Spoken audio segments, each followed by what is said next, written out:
کتنا ہی مالدار آدمی کیوں نہ ہو، ساری دنیا کی دولت اس کو دے دو، لیکن اگر وہ اللہ کی نگاہ سے گر گیا ہے کامیاب نہیں ہو سکتا ہے۔ آپس میں گالی گلوچ کریں گے، جھگڑا کریں گے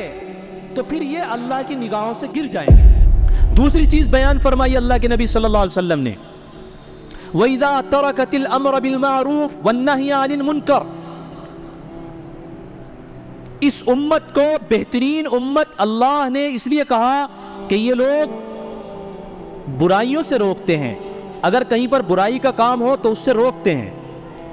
کہیں پر اچھائی کرنے کی نوبت آئے تو یہ اچھائیوں کو بتاتے ہیں، بھائی اچھا کام یہ ہے، آپ اس کام کو کریے۔ یہ خاص وصف اس امت کا ہے، یہ نبیوں کا کام ہوتا تھا، نبی بھیجے جاتے تھے، اچھے کام بتاتے تھے، برے کاموں سے روکتے تھے۔ اب نبیوں کا سلسلہ بند، جناب محمد الرسول اللہ صلی اللہ علیہ وسلم آخری نبی، اب کوئی نبی آنے والا نہیں، تو اللہ نے امتیوں کو یہ کام دیا۔ لیکن جب امت کے درمیان سے یہ کام چھوڑ دیا جائے گا، ختم کر دیا جائے گا، تو فرمایا کہ وحی کی برکت سے محروم کر دیے جائیں گے، وحی کی برکت سے محروم کر دیے جائیں گے۔ آج دیکھ لیجئے، آج ہم لوگ اچھی باتوں کا حکم بالکل ختم ہو گیا، کہیں کہیں پر اچھی باتیں تو بتا بھی دیتے ہیں، لیکن جو برائیاں ہیں ان کو روکنا بڑا مشکل کام، ان کو روکنا بڑا مشکل کام ہے۔ آج ایسی ایسی برائیاں ہیں کہ اگر آپ ان کو کہو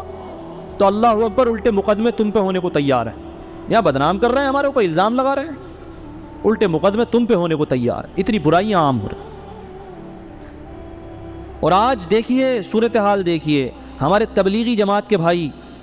ہم نے دیکھا ہے کہ ایک بڑی محنت ہوتی تھی، ہم نے دیکھا کہ نوجوان مہینے میں 15 دن میں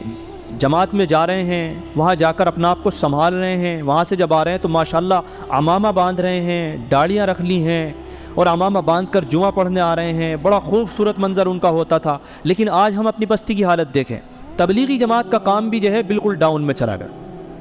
بالکل ڈاؤن چلا گیا۔ مرکز کا دن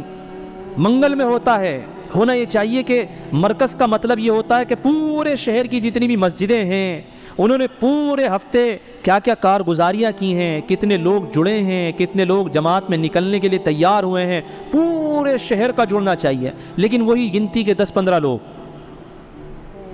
15-20 لوگ جو پرانے لگے ہوئے وہ بیچارے آ کر کے بیٹھ جاتے ہیں۔ تو امت نے امر بالمعروف نہی عن المنکر کے کام کو بھی بس ایسے ہی ڈال دیا۔ تو فرمایا کہ جب اس کو چھوڑ دیا جائے گا تو وحی کی برکت سے محروم کر دیے جائیں گے۔ علماء نے لکھا ہے کہ وحی کی برکت سے محروم ہونے کے کئی مطلب ہیں، ان میں سے ایک مطلب یہ ہے کہ جب ان کے سامنے قرآن کریم کی وہ آیت پڑھی جائیں گی جس میں جنت کے وعدے ہیں، جس میں مدد کے وعدے ہیں، جس میں مغفرت کے وعدے ہیں، تو ان کے دلوں پہ اثر نہیں کرے گی، بس وہ ایسے سمجھیں گے جیسے افسانی بات، جسے کہا جائے گا ان سے کہ اللہ رب العزت کے اگر تم فرما برداری کرو گے تو تمہیں جنت دی جائے گی، تو سنیں گے تو جنت دی جائے گی، لیکن بس ویسے ہی دل میں جو ایک محبت، جو ایک جذبہ اور ایک ولولہ ہونا چاہیے تھا کہ اللہ جنت ملے گی، جنت جہاں پر ساری نعمتیں ہیں، وہ کیفیت ختم ہو جائے گی، کیفیت ہی نہیں ہوگی، بس سنیں گے۔ اور جہنم سے، جو جہنم کے میں ڈالنے کی سختیاں ہیں، جو سخت سخت وعیدیں ہیں، جو تنزلی کی طرف لے جانے والی چیزیں ہیں، جو دنیا میں ذلت کو عام کرنے والی چیزیں ہیں، جن سے بربادی اور ساری چیزیں آئیں گی، وہ دل پہ اثر نہیں کریں گی۔ آدمی اپنے کام میں لگا رہے گا، دین کی بات سنے گا اور سن کے بس ایسے ٹالتا رہے گا، یہ کیفیت ہو جائے گی۔ کب؟ جب امر بالمعروف اور نہی عن المنکر کو ترک کر دیا جائے گا۔ غور کر لیجئے، غور کر لیجئے کہ دین کی باتیں ہمارے اوپر کتنی اثر کرتی ہیں۔ اور تیسری چیز حدیث میں فرمائی، وَإِذَا تَسَابَتْ أُمَّتِي سَقَطَتْ مِنْ عَيْنِ اللَّهِ، کہ جب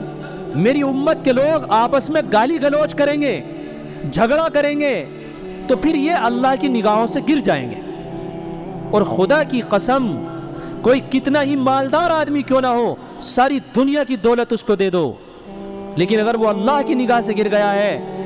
کامیاب نہیں ہو سکتا ہے، وہ ترقی پہ نہیں جا سکتا ہے۔ کہ جس کو اللہ کی نگاہوں سے گرنے کا تمغہ مل گیا ہو، چاہے وہ کتنا ہی بڑا آدمی کیوں نہ ہو، وہ کامیاب نہیں ہے۔ صاف صاف بیان فرمایا کہ جب آپس میں گالی گلوچ کریں گے، آج تو ذرا سی بات، جھگڑا تو دور کی بات ہے، آپس کی مذاق بھی گالی سے ہوتی،